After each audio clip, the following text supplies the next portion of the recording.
Mistborn is a story that is ultimately about rebellion. The main villain is unambiguous. His name is the Lord Ruler.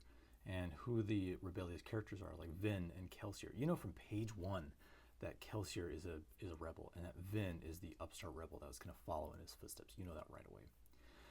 How does the book end?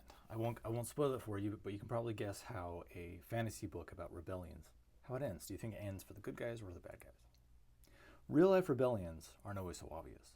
Brandon Sanderson does a very good job having you understand that atmosphere of rebellion and the oppression of the main character of Kelsier and Vin and what they're going through and the injustice of the Lord Ruler. He really sets that up. There is centralized oppression. There is clear ideological boundaries with which these rebels need to follow. There's unification, although there is some infighting. And there is a very clean, beautiful, fun resolution that leads into his other books. The reality is there's only kind of three types of revolutions. There's one that results in rebranded authoritarianism, like in the French Revolution or the Bolshevik Revolution. The second one is just civil war, when like the Spanish Civil War, when you have a rebellious cause, you have an oppressive government, and you have a populace that fights back. It often results in a civil war, which often results back into rebranded authoritarianism, unfortunately. The last type of realistic revolution is merely a reshuffling or an aristocratic revolution, like the French Revolution or the American Revolution. These were aristocratic revolutions that the material conditions didn't really change that much for the average people, and it was mostly the wealthy landowners that were kind of in charge before that then take full charge and take over. And it is a revolution for sure, but it's more aristocratic. There is a big difference between civil disobedience and violent revolutions. In Mistborn, it's a violent revolution. The American Revolution, violent revolution. These two things can result in very, very different outcomes, and they're often not as glamorized as a revolution. Mistborn is not about civil disobedience. It's about a bloody revolution. The book that really talks about this is Why Civil Resistance Works. They looked at violent and nonviolent resistant movements from 1900 to 2006 and found clear statistical evidence that nonviolent resistance is more successful at regime change than violent resistance. One of the main advantages and characteristics of a nonviolent movement is a low barrier for mass public participation.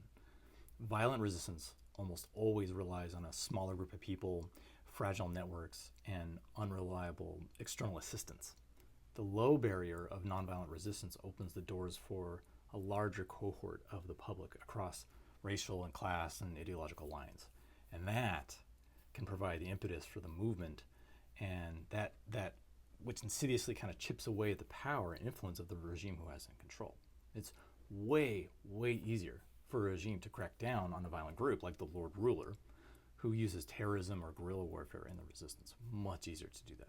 The regime is provided with the social and political justification and ammunition to apply force and violence to destroy that violent movement, the opposition group. Nonviolent resistance is more likely to it's like nailing jelly to the wall. It's more broadly spread among the populace and instills self-reflection in regime members and often ultimate deflection and collapse of the regime. And it is worth stating in this book that violent resistance can and has succeeded. Of course it has. And it succeeds in regime change.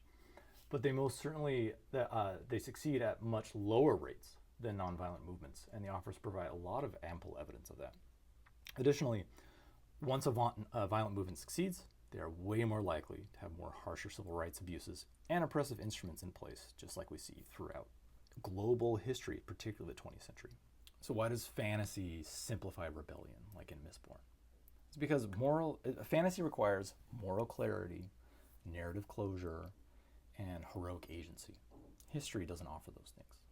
History is full of ambiguous moral characters, right? We know that from history. We rarely have a character that from history, a person from history that offers us moral clarity. We have lore and myth and narratives that help to bring, maybe historical narratives about characters or figures through history. But history is full of violence and dubious moral characters.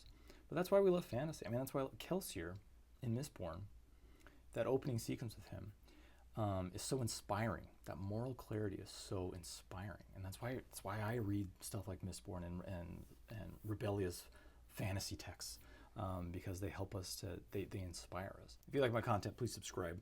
I'm also an author. I have books you can check out on my website. No pressure there. And I'm also a medical doctor. I do a podcast called ICU Podcast, ICU Doc Talk, which you can check out. I talk about lots of medical topics, critical care, anesthesia, and I also go into a lot bigger detail about books, fiction and nonfiction, so you can check that there as well. Thanks for joining me.